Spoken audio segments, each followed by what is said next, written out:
Pamilyar ba ang mga linyang ito sa inyo? O minsan mo na rin bang nabitawan ang mga salitang ito? Worry no more! Dahil dito sa DepEd Masbate Province, we shield today for a better school of tomorrow. Dahil sa layunin ng Civil Service Commission na mas paigtingin ang Personal Management Assessment and Assistance Program o PMAAP at CSE Agency Accreditation Program o CSE-AAP, inilunsad ang program to institutionalize meritocracy and excellence in human resource management o mas kilala bilang PRIME HRM. Ito ay may layuning itaas ang human resource public sector sa antas ng kahusayan para sa mas mabuting pamamahala at mahusay na serbisyong publiko. Ang programang Prime HRM ay nakaangkla sa EOP o Equal Opportunity Principles na meron ring 4 na core areas alinsunod sa patakaran ng Civil Service Commission. Ano-ano nga ba ang mga core areas na ito? Halina't unawain, kaya tara, usap tayo!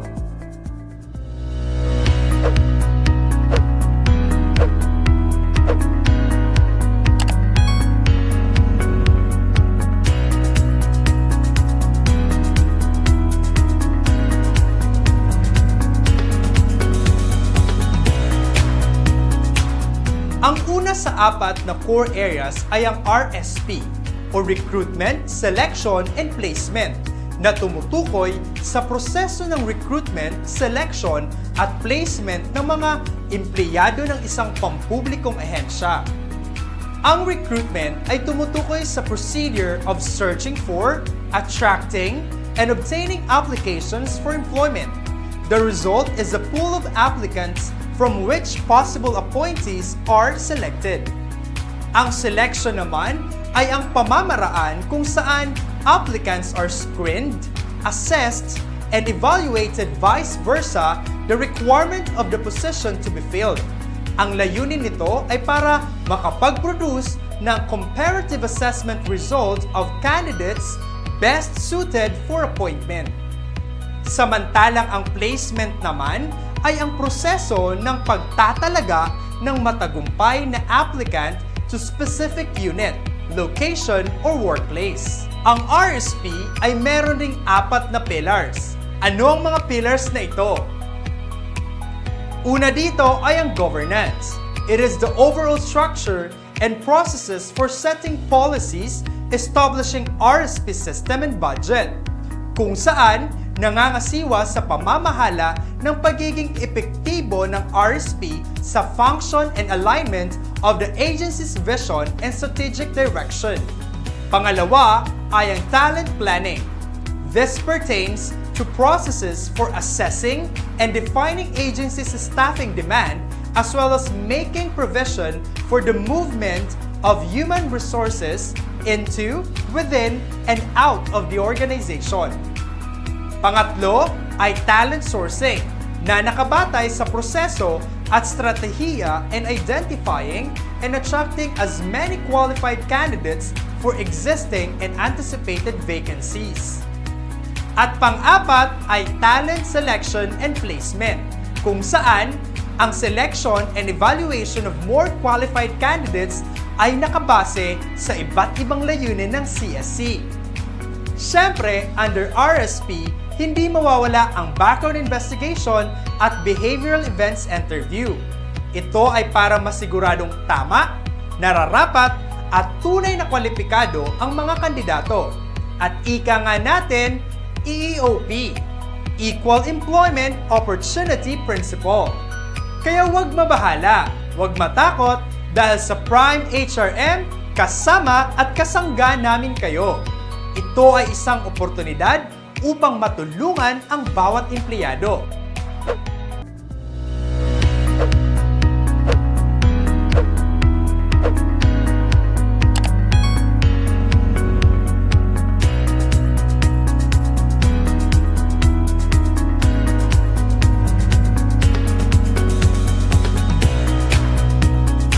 Ang isang empleyado habang nasa serbisyo ay kailangang mabusisi kung paano niya isinasakatuparan ang nakaatang na mga gawain batay sa mga inaasahan sa kanya.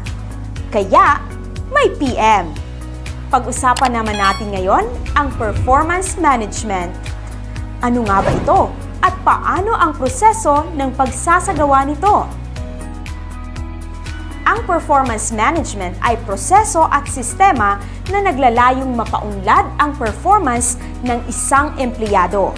Nakatuon ito sa pagtukoy ng mga bagay na dapat bigyang pansin ng isang empleyado upang mas maging epektibo ang kanyang performance. Kaugnay nito ang Strategic Performance Management System o SPMS na may layuning mapagtibay ang organizational performance sa Philippine Development Plan, Agency Strategic Plan, and Organizational Performance Indicator Framework o OPIF.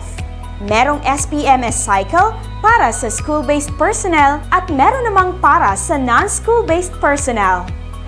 Ano ang PM process flow? Upang magkaroon ng quality outcome, mayroong 4 na phases na dapat sundin. Ang Phase 1 ay Performance Planning and Commitment. Dito pinag-uusapan ang objectives, tinutukoy ang individual KRAs, at performance indicators. Pinag-uusapan din dito ang competencies required at additional competencies needed at ang reaching agreement. Ang mga outputs sa phase na ito na dapat maitago ng empleyado ay Signed Individual Performance Commitment and Review Form o IPCRF, Development Plans based on SAT, at Signed IPCRF. Ang Phase 2 naman ay Performance Monitoring and Coaching. This is the heart of RPMS. Dito, tinatalakay ang performance tracking, coaching, at feedback. Ano ang dapat gawin sa phase na ito? Dito isinasagawa ang performance monitoring and coaching at mid-year review assessment. Base sa mga aktibidad na ito, inaasahang magkaroon ng mga sumusunod na outputs.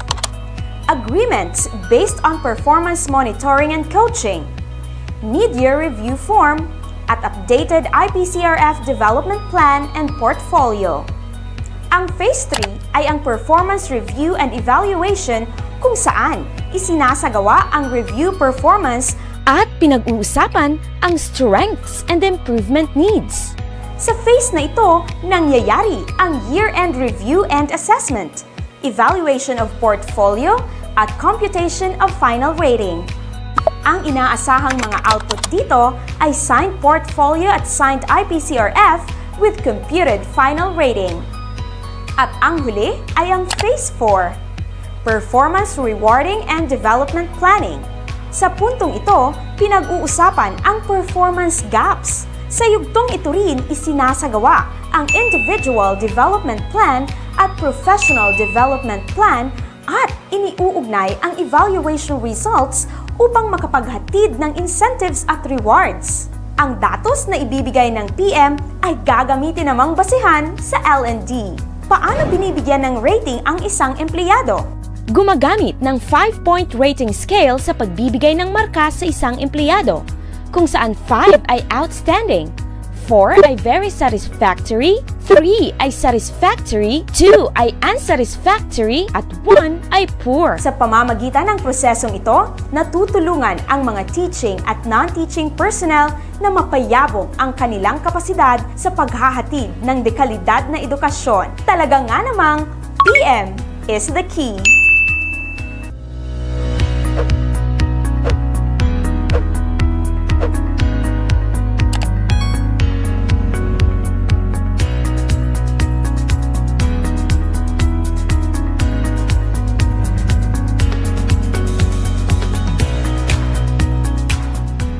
Ikatlong core area ng Prime HRM ay ang Learning and Development. Ang Learning and Development ay tumutukoy sa mga aktibidad na magpapayaman sa kaalaman, kakayahan, kapasidad at personalidad ng mga guro at iba pang empleyado ng kagawaran o departamento. Bakit kailangang magkaroon ng Learning and Development? Nagsasagawa ng Learning and Development upang mapunan ang mga kakulangan ng teaching at non-teaching personnel nang sa gayon ay mas maging epektibo ang paghahatid ng dekalidad na edukasyon. Sino-sino ang mga kasama sa implementasyon nito? Sa SDO Masbate Province, ang Personal Development Committee o PDC ay binubuo ng 2 antas. Ang una ay district level at ang pangalawa ay ang division level. Para sa district level, binubuo ito ng Public Schools District Supervisor, Secondary Schools Cluster Head, Elementary Teachers Association President, Secondary Teachers Association President, at Human Resource Management Officer of the municipality. Ang PDC component para sa division level ay ang Schools Division Superintendent, Assistant Schools Division Superintendents, CID Chief, SGOD Chief, at Senior Education Program Specialist for Human Resource Development. Kasama rin sa bumubuo ng PDC ay ang Division at District at School L&D Coordinator. Ano-ano ang mga gawain na isinasagawa sa L&D? Nagkakaroon ng iba't ibang seminar, training, webinar, online classes at learning action cell. Nagkakaroon din ng mentoring at coaching sa pagitan ng mga empleyado. Paano natutukoy ang efficiency ng proseso ng L&D? Gumagamit ng tracking tool o template na may nakasaad ng mga sumusunod na impormasyon. Percentage of employees provided with L&D interventions, budget utilization, at monitoring and evaluation results of the interventions conducted. Ano-ano naman ang mga printed at electronic data at documents na ginagawang gabay ng ahensya? Nariyan ang Training Needs Analysis o TNA, Electronic Self-Assessment Tool o ESAT, Quality Assurance Monitoring and Evaluation Result o QAME, List of Trainings and Development Interventions attended by employees, List of Participants for Training, List of Learning Service Providers, at Completion Report of the Activities. Ang learning and development ay may 70-20-10 principle kung saan 70% is learned from experience, 20% is learned from feedback from peers, at 10% is learned from formal classes, training, and education. Ang ahensya ay gumagamit din ng Kirkpatrick's 4 levels of evaluation model para makita ang epekto ng mga L&D interventions. First level, reaction. Second level, learning. Third level, behavior. Fourth level, impact. Narito ang learning and development process flow. Ang unang dapat gawin ay ang training needs analysis. Kapag natukoy na ang mga ito, magsasagawa na ng planning. Tutukuyin ang learning objectives at ang sunod ay crafting of training design. Pagkatapos ng 4 na gawain ay ang delivery ng L&D activities. Susundan ito ng paggawa ng terminal report at evaluation. Ang huling proseso ay ang post-assessment.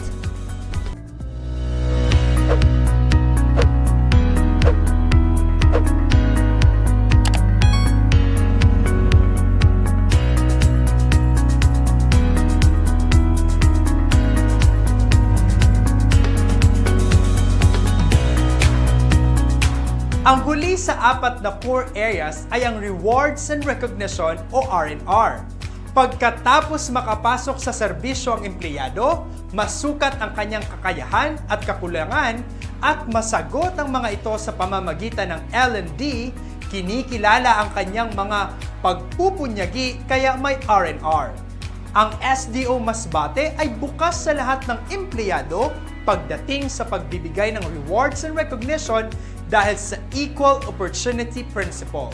Under Rewards and Recognition ay ang Program on Awards and Incentives for Service Excellence o PRAISE. Idinisenyo ito to encourage creativity, innovativeness, efficiency, integrity, and productivity in public service.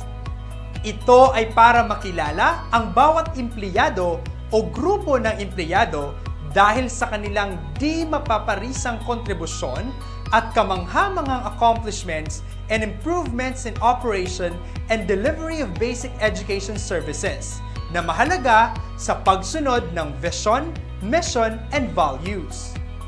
Ano naman ang iba't ibang uri ng awards na maaaring ibigay sa bawat empleyado o grupo ng empleyado? For national awards, nariyan ang Presidential Lingkod Bayan Award, Outstanding Public Official, Employee or Dangal ng Bayan Award, Civil Service Commission Pag-asa Award, and other awards given by other government agencies, private institutions, and NGOs. Samantalang ang SDO Masbate naman ay nagbibigay rin ng Best Employee Award for Supervisor, Outstanding Non-Teaching Employee Level 1 and 2, Most Outstanding School-Headed Teacher, and Best Functional Division and Best Functional Unit or Section. lahat ng ito ay nasa R&R policy na aprobado ng CSC. Nariyan rin ang iba't ibang incentives tulad ng loyalty incentive, length of service incentive, performance-based bonus, productivity incentive, World Teachers Day incentive, career and self-development incentive at iba pa. Siyempre, mawawala ba ang special awards tulad ng Client Satisfaction Award, Service Commitment Award, Loyalty Award, Employee of the Month with Exemplary Ethical Behavior, Service Recognition, Attendance and Punctuality Award. Kung meron sa empleyado, meron din para sa paaralan. Nariyan ang Seal of Exemplary Leadership and School Governance, Brigada Eskwela Best School Implementer, Gawad Tahong Tanom, School-Based Management Level of Practice at Brigada Basa Awards. Uulitin ko, ito ay bukas sa lahat ng empleyado dahil ang Prime HRM, tayo ay AOP. Equal Opportunity Principle at pasok ka kung deserve mo. Kaya huwag mabahala, huwag matakot dahil sa Prime HRM, kasama at kasangga namin kayo. Ako po si Teacher Carla. Ako naman po si Teacher Jeric. Handang isip, handa bukas.